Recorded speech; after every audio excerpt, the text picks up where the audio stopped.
नाज़रीन, हज़रत हसन ऐं हज़रत हुसैन अलैहिस्सलाम हिक ॿिए पुठियां ॼावल भाइर हुआ। ॿिन्ही जी पैदाइश हिकिड़े साल अंदर थी हुई। ॿिन्ही में मुश्किल सां हिकिड़े साल जो फ़र्क़ हो। रसूलुल्लाह सल्लल्लाहु अलैहि वसल्लम पंहिंजनि ॾोहटनि खे घणो प्यार कंदा हुआ। संदन पंहिंजो कोई पुट जीअरो कोन बचो हो, इन करे ॾोहटनि खे पुटनि वांगुरु निपायाऊं। उन्हनि बचड़नि खे ॾिसी बस पाण पंहिंजनि ॾोहटनि जा नाना बणिजी वेंदा हुआ। इहा सादगी संदन अज़मत जी निशानी हुई। संदन मोहब्बत में एॾी शिदत हुई जो ॿारनि खे ॾिसण खां सवाइ सुकून कोन ईंदो हुयो। सुबुह जो पंहिंजे घरां निकिरी सिधो न्याणीअ जे घर वेंदा हुआ। ॿारनि जी ख़ैर ख़बर लहंदा हुआ त राति जो रुना त कोन हुआ, आराम सां निंड त कयाऊं। धीउड़ी मुर्की जवाब ॾींदी हुई त जी हा, राति ख़ैर सां गुज़री बाबा साईं, तव्हां हरूभरू हिननि ॿारनि जे लाइ परेशान रहंदा आहियो। तॾहिं खेनि इत्मीनान थींदो हुयो ऐं पाण करीम सल्लल्लाहु अलैहि वसल्लम जन मस्जिद शरीफ तशरीफ़ खणी ईंदा हुआ। वापसीअ में वरी बचड़नि खे ॾिसण वेंदा हुआ। थोरी घड़ी उन्हनि सां दिलि विंदराईंदा हुआ, पोइ घर वेंदा हुआ। कॾहिं ॿाहिरि सफ़र ते वेंदा हुया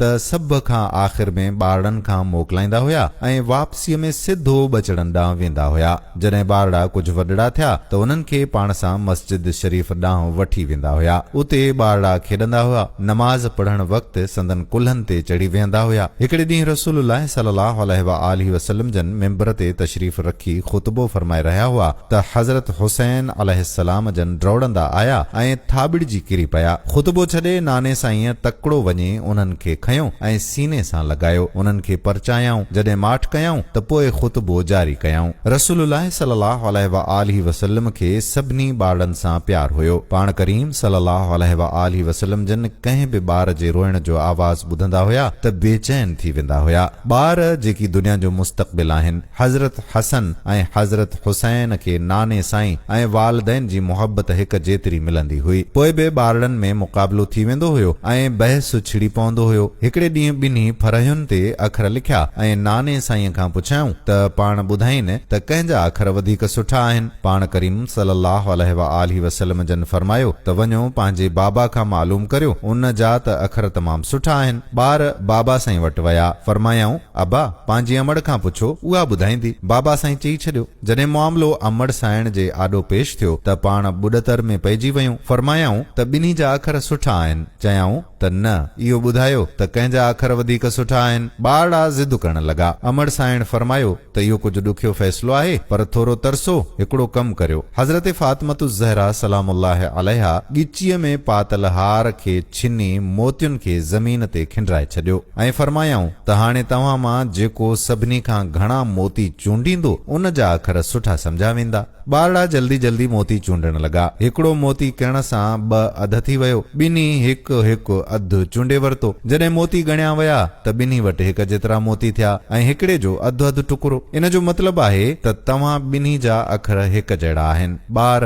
मञी विया, पर इन्हीअ जो इहो मतिलबु कोन आहे त वधीक मश्क करण जी ज़रूरत कोन आहे। रसूलुल्लाह सल्लल्लाहु अलैहि वसल्लम वांदकाईअ जो वक़्तु घणो करे पंहिंजे बचड़ीअ वटि गुज़ारींदा हुआ। हिकिड़े ॾींहुं चादर वेड़ियूं वेठा हुआ त हज़रत फातिमतु ज़हरा सलामुल्लाह ताला अलैहा कंहिं कम सां गे तशरीफ़ खणी आयूं। बाबा साईं जी झोली हाणे सिर्फ़ ॾोहटनि लाइ वक़्फ़ थी वई हुई। बाबे साईं ते प्यार अचण लॻुनि। फरमायाऊं, बाबा साईं, असांखे सर्दी लॻी रही आहे। फरमायाऊं, अचो मुंहिंजी चादर जे अंदरि अचो। पाण सगुरन सल्लल्लाहु अलैहि वसल्लम जन पंहिंजी बचड़ीअ खे चादर में वेढ़े छॾियो। साइण पंहिंजे बाबा साईं जे कुल्हे ते मथो रखी ऐं वेही रहियूं। हज़रत अली करमुल्लाह वजहुल करीम ॾिठो त मुरकंदे चयाऊं त या रसूलुल्लाह सल्लल्लाहु अलैहि वसल्लम, सर्दी त असांखे बि लॻी रही आहे। फरमायाऊं त अचो, तव्हांखे कंहिं मना कई आहे। असांजी चादर में तमामु घणी गुंजाइश आहे। मौला अली अलैहिस्सलाम बि चादर जे अंदरि अची विया। ॿारनि जो पंहिंजी हक़ तलफ़ी थींदे ॾिठी त उहे बि डोड़ंदा अची चादर में घिड़ी विया। रसूलुल्लाह सल्लल्लाहु अलैहि वसल्लम जन मोहब्बत में भरिजी सभिनी खे पंहिंजे भाकुर में भरे वरितो ऐं मुरकंदे फरमायाऊं त असां सभु हिकु ई त आहियूं। असांजा रस्ता हिकु आहिनि। असां जूं मुश्किलातूं हिकु आहिनि। रस्तो ॾाढो ॾुखियो आहे। तकलीफ़ूं घणियूं आहिनि। तव्हां मुंहिंजा आहियो, मूंखां पोइ मुंहिंजे पैगाम जा वारिस आहियो। तव्हां उन खे खणी दुनिया वारनि जूं दिलियूं खटंदव। मूंखे तव्हां ते भरवसो आहे। तव्हां खां काई बे कोताही कान थींदी। उन्हनि अखियूं बंदि करे छॾियूं ऐं चारई पाण ते अचण वारियुनि ज़िम्मेवारियुनि जे बारे में सोचण लॻा। ॿार पिणे खां ई हज़रत हसन ऐं हज़रत हुसैन अलैहिस्सलाम खे अहसास हुयो त उहे ॿियनि ॿारनि वांगुरु कॾहिं बि गैर ज़िम्मेवारीअ जो मुज़ाहिरो करे नथा सघनि। उहे अल्लाह ताला जे रसूल सल्लल्लाहु सल्लल्लाहु अलैहि व आलिहि वसल्लम जा ॾोहिटा आहिनि। दुनिया जूं नज़रूं उन्हनि ते आहिनि ऐं उन्हनि जूं कुझु ज़िम्मेवारियूं आहिनि जिन खां उहे मुंहुं मोड़े नथा सघनि। अहिड़ियूं ज़िम्मेवारियूं जिन खां पासो करणु मुमकिन कोन आहे। ॿार त पोइ बि ॿार हूंदा आहिनि। उहे ॿार ख़ुशनसीब आहिनि जिन खे समझदार बुज़ुर्गनि जी झोली नसीब थिए थी। उहे ॿार पिणे खां ई ज़िंदगीअ जे लाहियुनि चाढ़ियुनि खे सम्झण लॻंदा आहिनि। हिकिड़े दफ़े कंहिं असहाबी सगोरे रसूलुल्लाह सल्लल्लाहु अलैहि व आलिहि वसल्लम खे हरण जो हिकु बचड़ो सूखड़ीअ में पेश कयो। उन वक़्तु हज़रत हुसैन अलैहिस्सलाम ओसे पासे काथे खेॾी रहिया हुआ। हज़रत हसन अलैहिस्सलाम साम्हूं वेठा हुआ। हज़रत हसन नाने साईं खां बचड़ो वठी वरितो। जॾहिं हज़रत हुसैन अलैहिस्सलाम आया त हरण जे बचड़े खे भाउ जे झोलीअ में ॾिसी रोइण हारका थी विया। फरमायाऊं त असांखे बि हरण जो हिकिड़ो बचड़ो ॾियो। बाबे साईं सम्झायुनि त तव्हां ॿई इन हिकिड़े बचड़े खे पंहिंजो सम्झो। फरमायाऊं त न, इहो त अदा जो आहे, उहे मूंखे हथ बिलाइण कोन ॾींदा। हुसैन अलैहिस्सलाम रोई ॾिनो। हज़रत हसन अलैहिस्सलाम बि कुझु मथीअ दिलि सां हरण जे बचे खे हथ लाइण जी इजाज़त ॾिनी। हुसैन अलैहिस्सलाम खे इत्मीनान कोन थियो ऐं ॻोढ़ा बि बंदि कोन थियनि। एतिरे में छा था ॾिसनि त हिकिड़ी हरणी पंहिंजो बच्चो वठी अची रही आहे। नाने साईं फरमायो त हुसैन अचो, अल्लाह ताला तव्हां जे लाइ हिकिड़ो बचड़ो मोकिलियो आहे, वठो ऐं हाणे त मुस्कुरायो। हज़रत हुसैन अलैहिस्सलाम जन ख़ुशि थिया ऐं बच्चे खे प्यार करण लॻा। नाने साईं फरमायो त लॻे थो त इहे ॿई बचड़ा इन हरणीअ जा आहिनि। इहा हिन जी ख़ुशबू सिंघंदी इन जी ॻोल्हा में आई आहे। इन खे बचा ॾेई छॾियो। ॿारड़ा उदास थी विया। बचा न ॾींदव त तव्हां इन हरणीअ खे ॾुखारो कंदव। सोचो त जेकॾहिं कोई तव्हांजी अम्मड़ खां तव्हां खे खसे वठे त उन जो भला कहिड़ो हाल थींदो। ॿारनि जवाब ॾिनो त अम्मा ॾाढो रोईंदी। पाण करीमन सल्लल्लाहु अलैहि व आलिहि वसल्लम जन फरमायो त इहा हरणी बि पंहिंजे बचनि खां जुदा थी ॾाढो रोईंदी। ॿारनि हिकदमि हरणीअ जे बचड़नि खे छॾे ॾिनो। हरणी उन्हनि खे वठी उतां भॻी कोन, पर उते ई उन्हनि खे खीर पीआरण लॻी। पोइ उहा राति ॾींहुं उते ई रहण लॻी। ॿारड़ा उन सां खेॾंदा हुया। ॿारनि रहम ऐं रवादारी रसूलुल्लाह सल्लल्लाहु अलैहि व आलिहि वसल्लम जी झोलीअ मुबारक में सिखी। नंढड़ी उमिरि में ई ॻाल्हि जी पाड़ ताईं पहुचण जी आदत पइजी वयनि। हिकिड़ो दफ़ो मस्जिद शरीफ़ में ॾिठऊं त हिकिड़ो ॿुढड़ो ग़लति तरीक़े सां वुज़ू करे रहियो हो। ॿई भाइर परेशान थी विया। इमाम हसन अलैहिस्सलाम आहिस्ते चयो त हुसैन, ॿुढड़ो वीचारो वुज़ू ग़लति करे रहियो आहे, मगर कंहिंखे ग़लती कंदो ॾिसजे ऐं कुझु बि न चइजे त इहो बि त ग़लति आहे। उहो त अणॼाणाईअ मां ग़लती करे रहियो आहे, गुनाह असां ते ईंदो। कुझु देर सोचण खां पोइ हिकिड़ी तरकीब ज़हन में आयनि। उन कुराड़े वटि विया ऐं फरमायूं त तव्हां बुज़ुर्ग माण्हू आहियो, ॾिसो त असां वुज़ू करण में किथे ग़लती त कोन था करियूं। जॾहिं ॿारड़ा वुज़ू करण लॻा त ॿुढड़े खे अंदाज़ो थियो त उहो पाण ग़लति वुज़ू करे रहियो हो। चयईं त अबा, तव्हां सही वुज़ू करे रहिया आहियो, मां ग़लतीअ ते हुयुसि। शुक्र आहे त तव्हां समझाए छॾियो, वरना मां ग़लती कंदो रहा हां। हज़रत फातिमतु ज़हरा सलामुल्लाह ताला अलैहा जॾहिं वालिद सगोरे खे ॾिसंदियूं हुयूं त घणो लाड प्यार करे रहिया अथनि त चवंदियूं हुयूं त बाबा साईं, एतिरो लाड न ॾियोनि, आदतूं ख़राब थी वेंदनि, ज़िद्दी ऐं बेचया थी पवंदा, चवण कोन वठंदा। पाण फरमायूं त प्यार सां ॿार ख़राब कोन थींदो आहे, उहो पाण मोहबत ॾियण ऐं वठण सिखंदो आहे। जंहिंखे मोहबत करण ऐं प्यार हासिल करण जो ॾांव ईंदो हुजे, दुनिया लाइ उहो इंसान रहमत हूंदो आहे। हज़रत हसन ऐं हज़रत इमाम हुसैन आली मक़ाम खे नाने साईं ऐं अबे अमड़ खां एतिरो प्यार मिलियो जो उन्हनि खे दुनिया जी कंहिं बि शइ जी खोट महसूसु कोन थी। घर में बुखूं काटण जो वक़्तु अची वेंदो हुयो। कपड़नि में चतियूं लॻल हूंदियूं हुयनि, पर उन्हनि जूं दिलियूं मोहबत सां टुबटार हूंदियूं हुयूं। संदन दिलयुनि में दुनियावी शयुनि जी अजाई मोहबत पैदा ई कोन थी सघी, जेका अॻिते हली मुल्कगीरीअ वारी लालच जी सूरत इख्तियार करे हा। उन्हनि गुरबत में ई मुस्कुराइण ऐं ख़ुशि रहण सिखियो। हिकिड़े ॾींहुं ईद जे मौक़े ते माण्हू चमकंदड़ नवां कपड़ा पायूं ईदगाह ॾांहुं वञी रहिया हुआ। हज़रत हसन ऐं हज़रत हुसैन आली मक़ाम जा कपड़ा पुराणा हुया ऐं जिते किथे चतियूं बि लॻल हुयनि। आख़िरकार ॿार हुया, रोई ॾिनऊं। नाना साईं बेक़रार थी विया। फरमायाऊं, छाजे करे रो था? फरमायाऊं त असांजा कपड़ा पुराणा ऐं चतियूं लॻल आहिनि, असांखे शर्म थो अचे। रसूल करीम सल्लल्लाहु अलैहि व आलिहि वसल्लम झुकी वारे वारे सां ॿारनि जे कपड़नि जे हर चतीअ खे चुमियो ऐं पोइ फरमायाऊं त असांखे तव्हांजे लिबास जूं चतियूं ॾाढियूं प्यारियूं आहिनि, छो त इहे कपड़ा तव्हांजे बाबे साईं जे पघर जी कमाईअ मां ठहिया आहिनि। ॿुधायो हाणे त इहे चतियूं ख़राब कोन थियूं लॻनि। ॿारनि खे ईअं लॻो त कपड़नि जी हर चती तारनि वांगुरु चमकण लॻी आहे। ॿारड़ा टहक ॾेई खिलण लॻा। तव्हांजे कपड़नि खे बि त चतियूं लॻल आहिनि। कपड़ा पुराणा ऐं फाटल हुजनि त कोई फ़र्क़ु कोन थो पवे,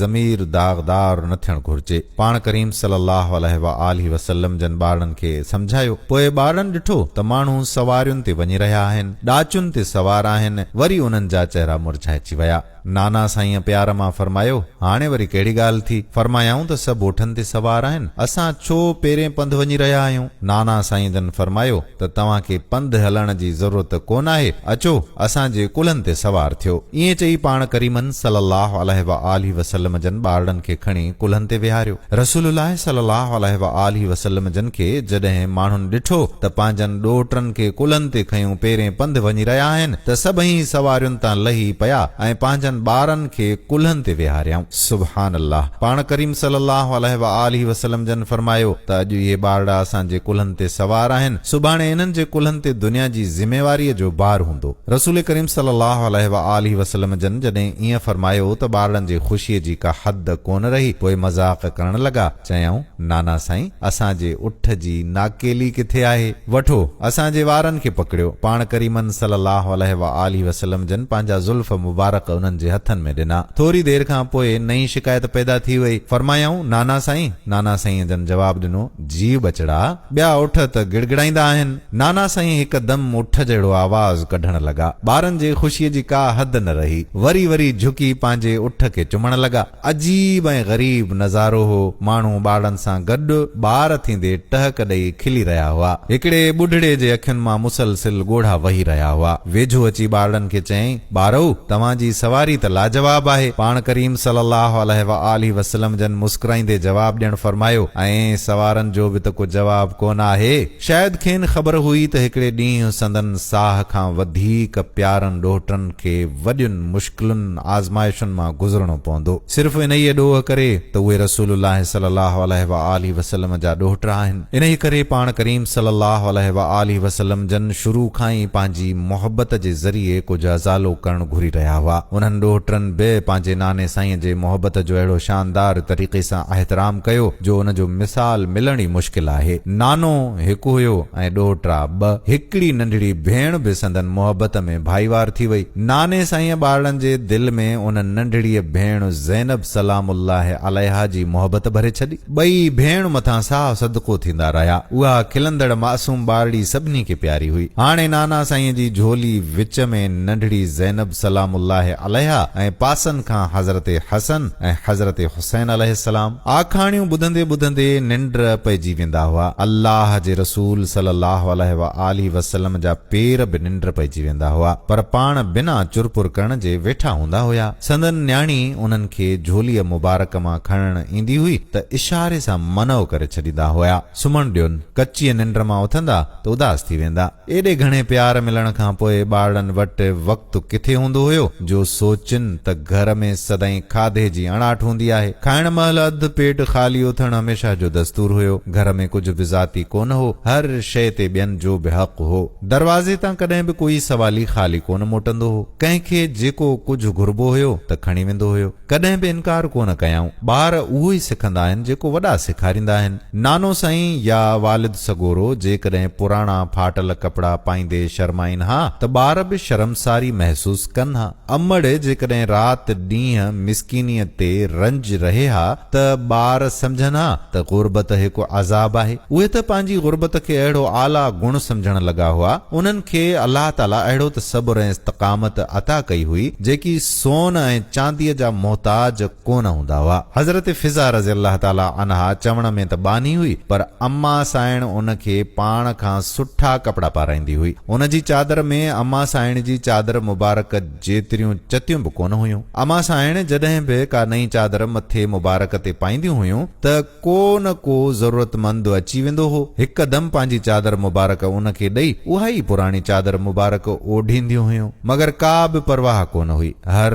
चती चंड तारनि वांगुरु चमकंदड़ थिए लॻी, छो त हर चतीअ ते नाना साईं जी चुमीअ जी मोहर लॻल हुई। अम्मा साइण फिज़ा रज़ियल्लाहु ताला अन्हा जो केतिरो ख़्याल थे रखियो। हिकिड़े ॾींहुं सभु कम फिज़ा रज़ियल्लाहु ताला अन्हा इत्तला थे त ॿिए ॾींहुं अम्मा साइण फिज़ा बुढ़ड़ी ऐं बीमार सो सॼो कमु अम्मा साइण जिनी कनि पयूं। फिज़ा रज़ियल्लाहु ताला अन्हा जो साहु फूकिजी वेंदो आहे, इन करे जंड ते अटो हमेशा अम्मा साइण ई पीअंदियूं आहिनि। कॾहिं कॾहिं जंड पीअंदे साइण खे पघर में शल ॾिसंदे पंहिंजे ॿारनि खे जोश अची वेंदो आहे, गॾिजी जंड हलाइण लॻंदा आहिनि। मदद करण जे बजाए मुर्गो जंड खे फासाए विझंदा आहिनि। तॾहिं अम्मा साइण ॾाढो मुरकंदियूं आहिनि, ख़ुशामद कंदी अथनि त ख़ुदारा वञी खेॾो, तव्हांजी अहिड़ीअ मदद खां बस भली आहे। तॾहिं उहे पर भरो माठ में वेही अम्मा साइण खे गौर सां ॾिसंदा हुआ। नंढड़ी ज़ैनब सलामुल्लाह अलैहा उन्हनि जे गोॾनि ते सुते खीर पीअंदी रहंदी हुई। अम्मा साइण जी चांदीअ जहिड़ी पेशानीअ ते पघर जा फुड़ा मोतियुनि वांगुरु चमकंदा आहिनि। मोतियुनि जहिड़ी अम्मा साइण केतिरी प्यारी,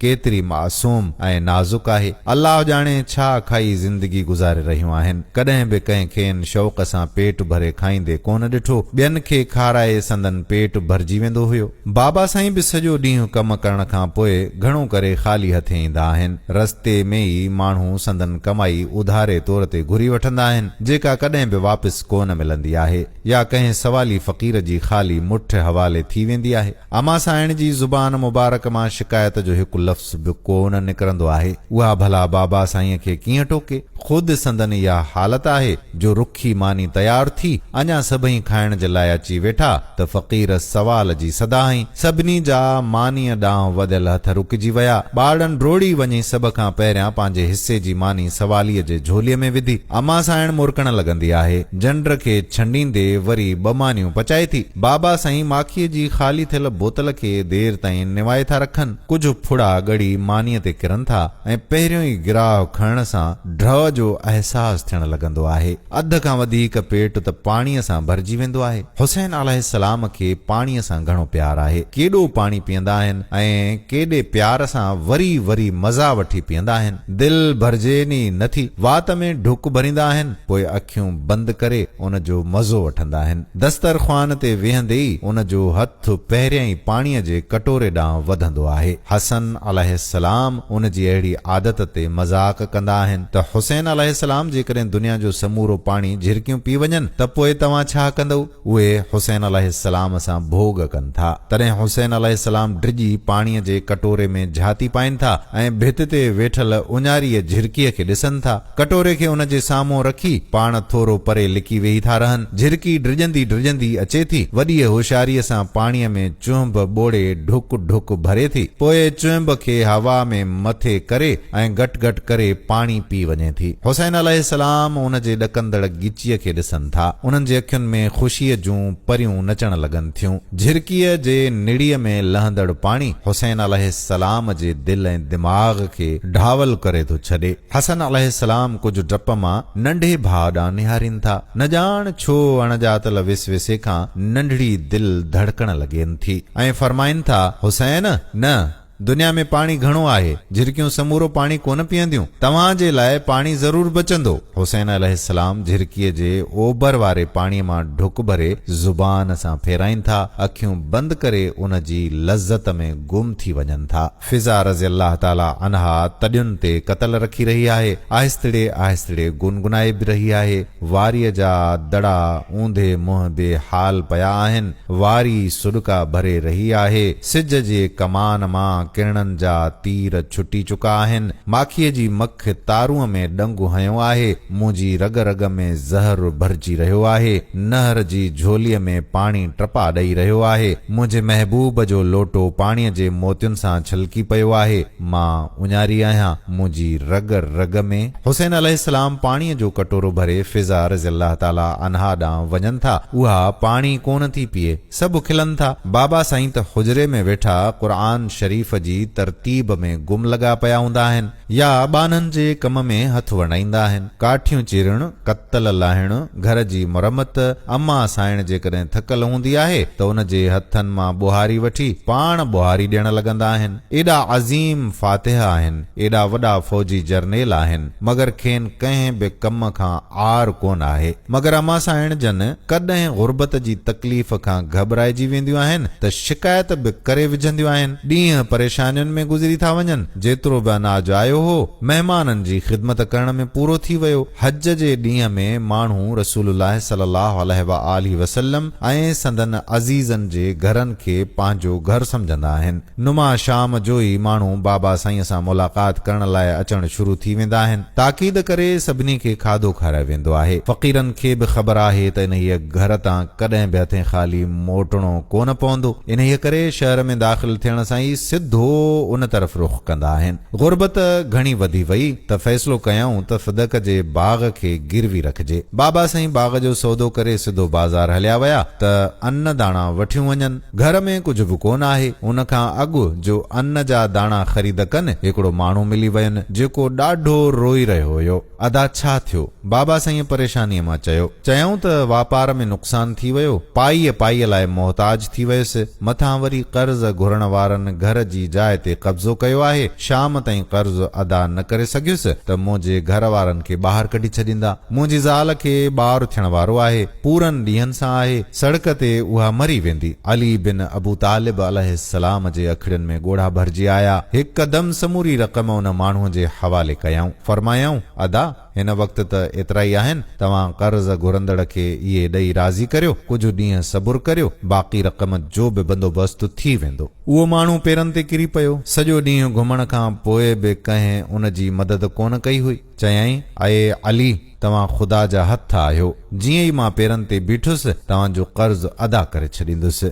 फरमायाऊं त इहो कर्ज़ कोन आहे, इन खे वापसि करण जी ज़रूरत कोन्हे। हूअं बि हज़रत अली अलैहिस्सलाम खां माण्हुनि खे ओधर वठंदे न ॾिठो वियो हो। कॾहिं बि कंहिं न वापसि करण जी ज़रूरत महसूसु कई ऐं न उन्हनि खां हुननि घुर कई। घर में हज़रत फातिमतु ज़हरा सलामुल्लाह ताला अलैहा इंतज़ार जूं घड़ियूं ॻणे रहियूं हुयूं त कॾहिं था अन्न कणा अचनि त उहे पीहीं मानी पचाइनि। नंढड़ी ज़ैनब सलामुल्लाह अलैहा त बुख जे करे निंड में बि सुडका भरे रही हुई। हज़रत अली अलैहिस्सलाम जन कुझु बुॾतर में घर मोटिया। फातिमतु ज़हरा सलामुल्लाह ताला अलैहा खे जॾहिं ख़बर पई त उन्हनि जी कमीज़ खे पकड़े चवण लॻियूं त मूंखे ऐं मुंहिंजनि बच्चनि खे बुख मारण जो फ़ैसिलो कयो अथव। मौला अली अलैहिस्सलाम जन कंध झुकायूं बीठा रहिया। अम्मा चयो, जवाब ॾियो। एतिरे में रसूलुल्लाह सल्लल्लाहु अलैहि वसल्लम जन अची विया। धीउ खे हज़रत अलीअ जे कमीज़ खे पकड़ींदे ॾिसी संदन चहिरो मुबारक कुमाइजी वियो। जल्दीअ सां उन्हनि जो हथ पकड़ियाऊं ऐं फरमायाऊं, फातिमा,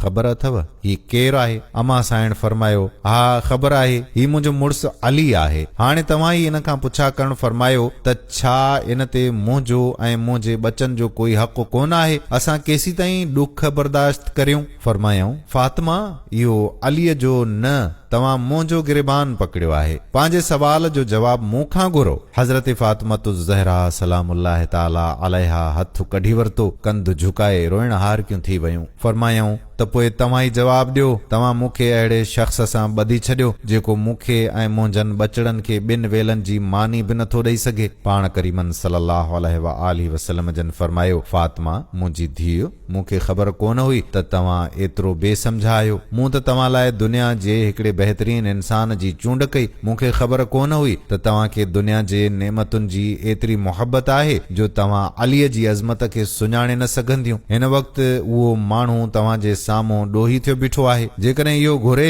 त अॼु कंहिं इलाइक़े जो हाकिम बल्कि कंहिं मुल्क जो बादशाह थी सघे थो। छा तव्हां इन जे सोभुनि खे भुलिजी वयूं आहियो? जेकॾहिं इहो चाहे त तव्हांखे शहज़ादियुनि वांगुरु संगे मरमर जे महलातुनि में रहाए सघे थो, जिते केतिरा ई बाना ऐं बानियूं तव्हांजी ख़िदमत में हाज़िर हुजनि ऐं तव्हां ज़रबफ़्त जा नरम लिबास पाए हीरनि जवाहिरनि में भरियल हिकिड़ी राणीअ वांगुरु ऐश करे सघो थियूं। सोन ऐं चांदीअ जे थामनि में पूरी दुनिया जूं नेमतूं तव्हांजे ख़िदमत में हाज़िर थी सघनि थियूं। इहो माण्हू पंहिंजे कंध जे हिक इशारे सां सॼी दुनिया तुंहिंजे पेरनि में विझी थो सघे, मगर इहो अली बिन अबू तालिब अलैहिस्सलाम आहे। इहो इस्लाम जो सहारो ऐं ताक़त आहे। दुनिया इन जे ठोकर में आहे ऐं तूं इन खां हिकिड़ी सुकल मानीअ जी तलब थी करीं। अॼु इहा बि तोखे कोन ॾींदो। ख़बर अथई छो? इन करे त इन पंहिंजे लाइ इहो ई रस्तो चूंडियो आहे। अमा साइण फरमायो, बाबा साईं, माफ़ करियो, मूंखां ग़लती थी वई आहे। मूंखे कुझु बि न घुर्जे। उहा सुकल मानी बि जेका ज़मीर विकिणण खां सवाइ मिली नथी सघे, मूंखे न घुर्जे। अल्लाह जे वास्ते मूंखे माफ़ करियो। फातिमतु ज़हरा सलामुल्लाह ताला अलैहा रोई ॾिनो। पाण करीमन सल्लल्लाहु अलैहि व आलिहि वसल्लम जन फरमायो मूंखां न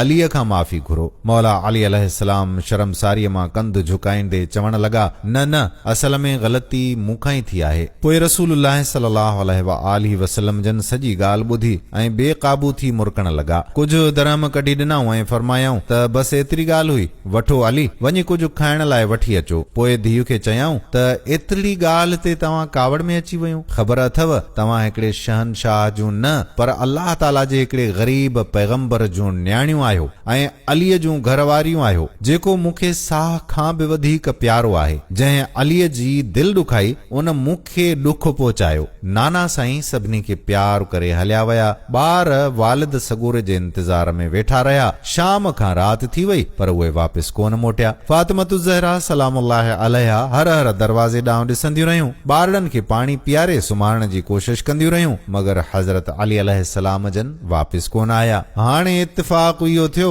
त जॾहिं मौला अली अलैहिस्सलाम जन अन्न कणा ख़रीद करे वापसि मोटिया त हिकिड़ो मुसीबत मारियल पेरनि में चिंबड़ी सुॾका भरे रोइण लॻो। आका 3 ॾींहंनि जी बुख आहे, नंढड़ा नंढड़ा बचड़ा बुखिया आहिनि, अन्न जो हिकिड़ो कणो बि कोन आहे। आका मदद करियो। मौला अली अलैहिस्सलाम जन बिना सोचण समझण जे अन्न जा दाणा उन जी झोलीअ में विझी छॾिया। घर वञण जी हिम्मत कोन थियनि। परेशानीअ में वञी मस्जिद शरीफ़ जे भरिसां वेही रहिया। रसूलुल्लाह सल्लल्लाहु अलैहि व आलिहि वसल्लम जन मस्जिद शरीफ़ मां ॿाहिरि आया त अधु ऊंदहि में हिकु माण्हूअ खे कंध झुकायूं वेठो ॾिसी वेझो आया। मौला अली अलैहिस्सलाम खे ॾिसी छिरकी विया। अली ॿारनि मानी खाधी?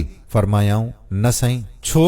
पाण हबकी हबकी सॼी ॻाल्हि ॿुधायऊं। रसूलुल्लाह सल्लल्लाहु अलैहि व आलिहि वसल्लम जन बे इख्तियार मुरकण लॻा। फरमायाऊं ज़ाल जे डप खां हिते लिकी वेठा आहियो। खेनि उथारे सीने सां लॻायाऊं। ख़ैबर जे क़िले खे टोड़ण वारो हुनैन जो फातिह, जंहिंजो नालो ॿुधी दुश्मन जा हवास उॾी वेंदा हुआ, बुखायल ज़ाल ऐं ॿारनि खां अखियूं चोराए मस्जिद शरीफ़ वटि लिको वेठो हो। रसूलुल्लाह सल्लल्लाहु अलैहि व आलिहि वसल्लम जन खेनि पंहिंजे घर वठी विया ऐं उतां मानी खयाऊं। पोइ खेनि साण वठी उन्हनि जे घर विया। सभिनी खिली ख़ुशि थींदे गॾिजी मानी खाधी। उन ॾींहुं ॿारनि खे ख़बर पई त फाटल कपड़नि में चुपचाप रहंदड़ संदन बाबो साईं केतिरो वॾो इंसान आहे। कंहिंखे ख़बर हुई त ज़रूरतमंदनि खे ख़ैरात ॾियण वारी इहा तालीम उन्हनि मासूम ॿारनि लाइ हक़ ऐं इंसाफ़ ख़ातिर जान ॾियण जी तालीम साबित थींदी।